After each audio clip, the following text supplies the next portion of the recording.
Bible और विज्ञान के प्रति हमारा दृष्टिकोण कैसा होना चाहिए? ये बाइबल और विज्ञान पर 100 वीडियो की श्रृंखला का अगला वीडियो है। इस वीडियो का निर्माण डॉक्टर जॉनसन सी फिलिप ने किया है और डॉक्टर सनीश चेरियन ने संपादित किया है।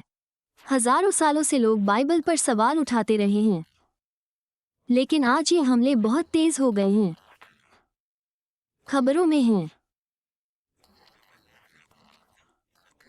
विज्ञान पत्रिकाओं में, स्कूली पाठ्य पुस्तकों में और पूरे इंटरनेट पर।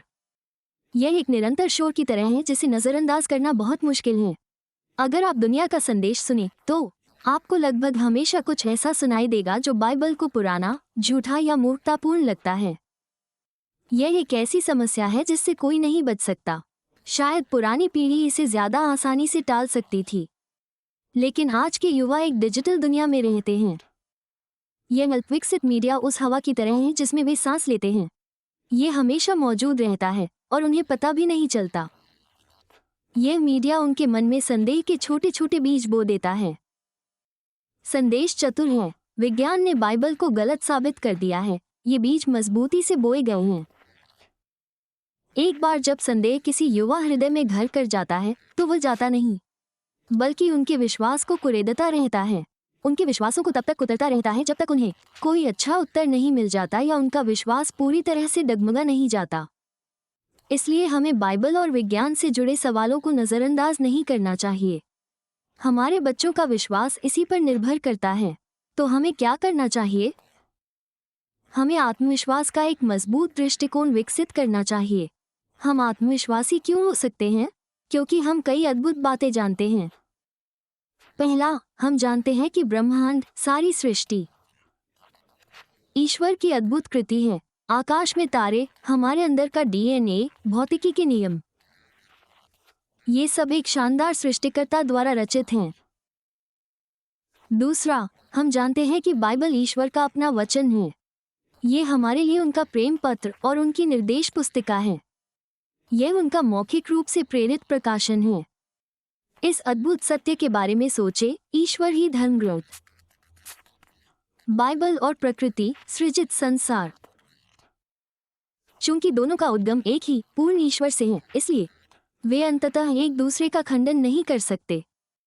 यह असंभव है। अगर हम विरोधाभास जैसी चीजों को देखते हैं तो समस्या ईश्वर के कार्यों में नहीं है। समस्या हमारी सीमित मानवीय समझ में है। हो सकता है कि हम प्रकृति की किताब को गलत पढ़ रहे हों या फिर धर्मग्रंथों की किताब को। जब हम दोनों का ध्यानपूर्वक, धैर्य और सम्मान के साथ अध्ययन करेंगे तो हम पाएंगे कि वे दुश्मन नहीं हैं। वे दोस्त बन जाते हैं। वे एक दूसरे की अद्भुत तरीके से प्रशंसा करते हैं। वे सत्य का एक ही गीत गाते हैं, बस अलग अलग भाषाओं में। लेकिन हम यह आत्मविश्वास तभी रख सकते हैं जब हम सीखने को तैयार हों। यहाँ अज्ञानता सुख नहीं है। हमें ईश्वर की दुनिया और ईश्वर के वचन दोनों के बारे में ज्ञान से खुद को सुसज्जित करना होगा। अच्छी खबर यह है कि ईश्वर ने प्रचुर संसाधन प्रदान किए हैं। हर स्तर के लिए किताबें, वीडियो और वेबसाइट उपलब्ध हैं। शुरुआती लोगों के लिए बहुत ही सरल व्याख्याओं से लेकर विशेषज्ञों के लिए बेहद तकनीकी लेखन तक। हम सृष्टि के अद्भुत प्रमाणों और बाइबल की ऐतिहासिक सच्चाई के बारे में जान सकते हैं। हमें चिंता का भाव भी विकसित करना होगा। हमें उन लोगों के प्रति, खासकर युवाओं के प्रति, करुणा रखनी चाहिए जो इस जानबूझकर किए गए दुष्प्रचार से आहत हो रहे हैं। यह कोई साधारण बहस नहीं है। यह एक बहुत बड़े आध्यात्मिक संघर्ष का हिस्सा है, युगों का संघर्ष। ये प्रकाश और अंधकार के बीच की लड़ाई है। ये युद्ध बहुत समय पहले अदन के खूबसूरत बगीचे में शुरू हुआ था। वहां शैतान ने जानकारी पर पहला हमला किया। उसने हव्वा से पूछा, क्या परमेश्वर ने सचमुच कहा है? ये साधारण सा सवाल ही संदेह पैदा करने के लिए काफी था। आज भी शैतान का तरीका वही है, लेकिन यह और भी परिष्कृत हो गया है। अब वो लोगों को परमेश्वर के वचन पर संदेह करने के लिए अक्सर विज्ञान की भाषा का इस्तेमाल करता है। वो चतुराई भरे तर्कों का इस्तेमाल करके कहता है, क्या परमेश्वर ने सचमुच कहा है कि उसने दुनिया बनाई है? लेकिन हम जानते हैं कि इस लड़ाई में सच्चाई सबसे शक्तिशाली हथियार है। जब हम युवाओं को बाइबल और विज्ञान के बारे में असली सच्चाई दिखा पाते हैं तो हम उनकी रक्षा करते हैं। हम उन्हें विश्वास की एक ढाल देते हैं जो झूठे प्रचार के तीरों को रोक सकती है। इसके अलावा हमें ईमानदारी का रवैया विकसित करना चाहिए। हमें सच्चा होना चाहिए।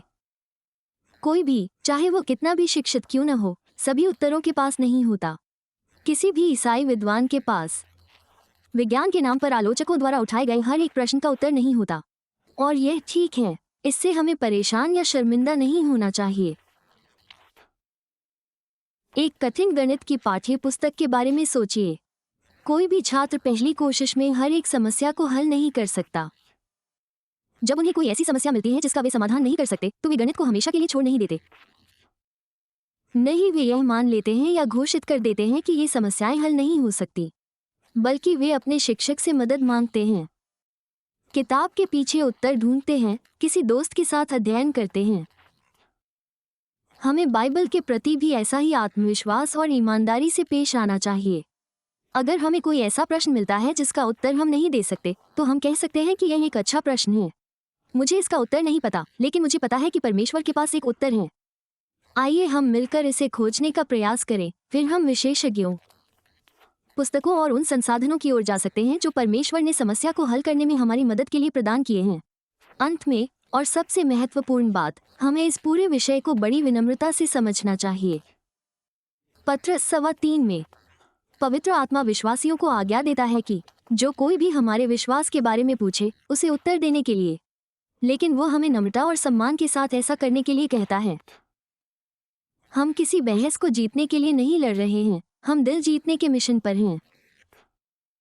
हमें विनम्र होना चाहिए, खासकर अगर हम इस विषय पर बहुत कुछ जानते हैं। ज्ञान लोगों को घमंडी बना सकता है, लेकिन सच्चाई, जब प्रेम और सौम्य भावना से साझा की जाती है, तो अविश्वसनीय रूप से शक्तिशाली होती है। हमारा लक्ष्य ये साबित करना नहीं है कि हम बुद्धिमान हैं।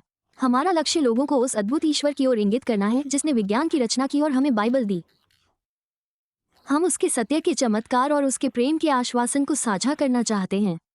जब हम ऐसा करते हैं, तो हम स्वयं यीशु के चरित्र को प्रतिबिंबित करते हैं। कृपया इस चैनल को सब्सक्राइब करें और सदस्यता पूरी करने के लिए घंटी के आइकन पर भी क्लिक करें। इस तरह आप हमारे किसी भी अत्यधिक जानकारीपूर्ण वीडियो को मिस नहीं करेंगे। यह वीडियो डॉक्टर जॉनसन सी. फिलिप द्वारा लिखा गया है। भारत में वे सबसे वरिष्ठ विशेषज्ञ हैं बाइबल की सटीकता और विश्वसनीयता के बारे में। उन्होंने 1970 में क्रिएशन रिसर्च ग्रुप की स्थापना की। प्रबंध संपादक डॉक्टर सनीश चेरियन हैं।